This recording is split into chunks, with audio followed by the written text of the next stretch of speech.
language in the whole wide world. Amen, brother. 1 out of every 7 human beings speak this language. More than half of the books that are written in English. The English language is a popular, common, and beautiful language. But let's face it, the English language is riddled with a number of problems. Sometimes I even think it is a crazy language. There are a number of problems which the English language poses. I want to share with you this evening some of those problems which this language poses. First of all, some words in the English language are spelled the same, but they are pronounced differently, and they have different meanings. For example, we may use a sentence and say, the dump was so full that it had to refuse more refuse. The soldier decided to put his desert. The soldier decided to desert. No, you see, the language is so funny.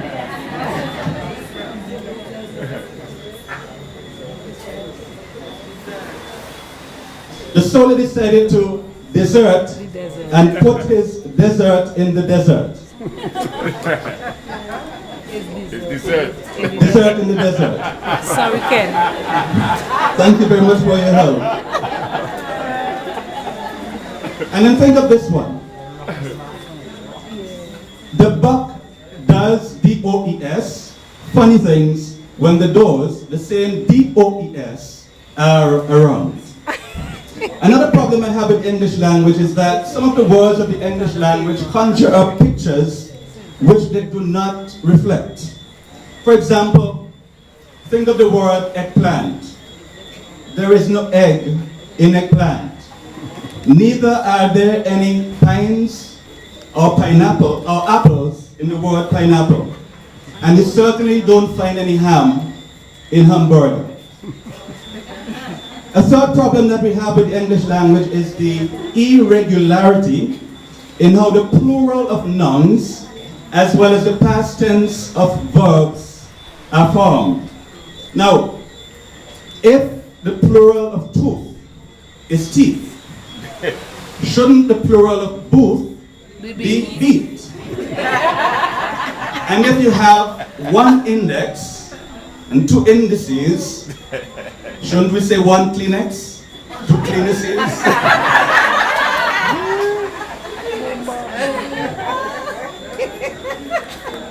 We say 1 mouse, 2 mice. Why not 1 house, 2 heights? And why didn't, if the teacher taught, why didn't the preacher prompt?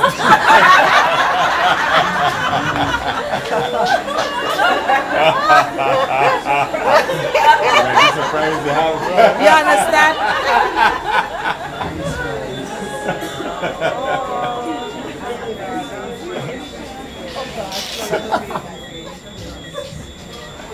Now, you have to help me to figure out this problem.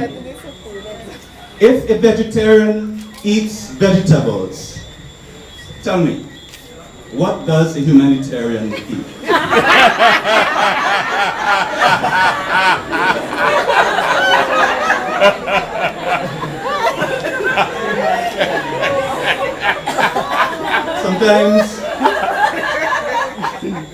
Sometimes they think that all English speakers should be committed to an asylum for the verbally insane.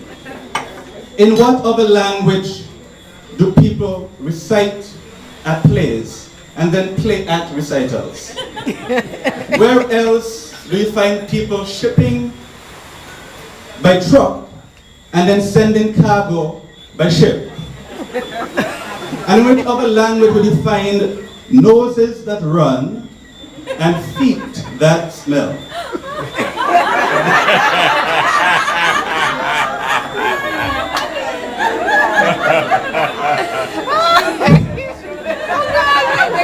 You have to marvel at the unique lunacy of the language in which your house can burn up as it burns down, in which you fill in a form in order to fill it out, and an alarm goes off by going on.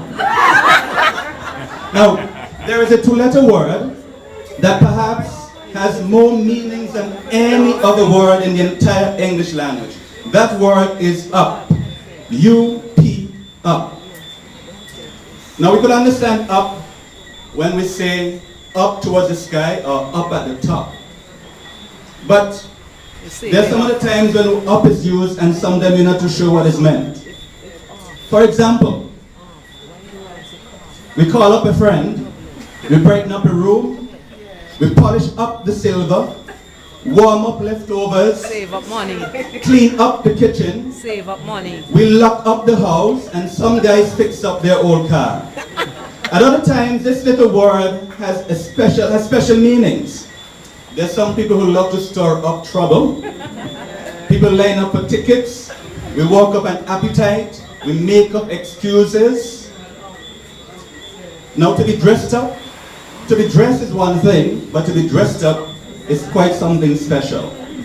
And sometimes this word up could be quite confusing. A drain must be opened up because it is stocked up. We open up a store in the morning, but we close it up at night. We seem to be pretty mixed up about up. And if you are up to it, you might try building up a list of the many ways in which you could use the word up. I'm sure if you try it, you'd find that you could come up with at least 100 ways or so. But for now, my time is up. And it's time for me to shut up. Madam Toastmaster.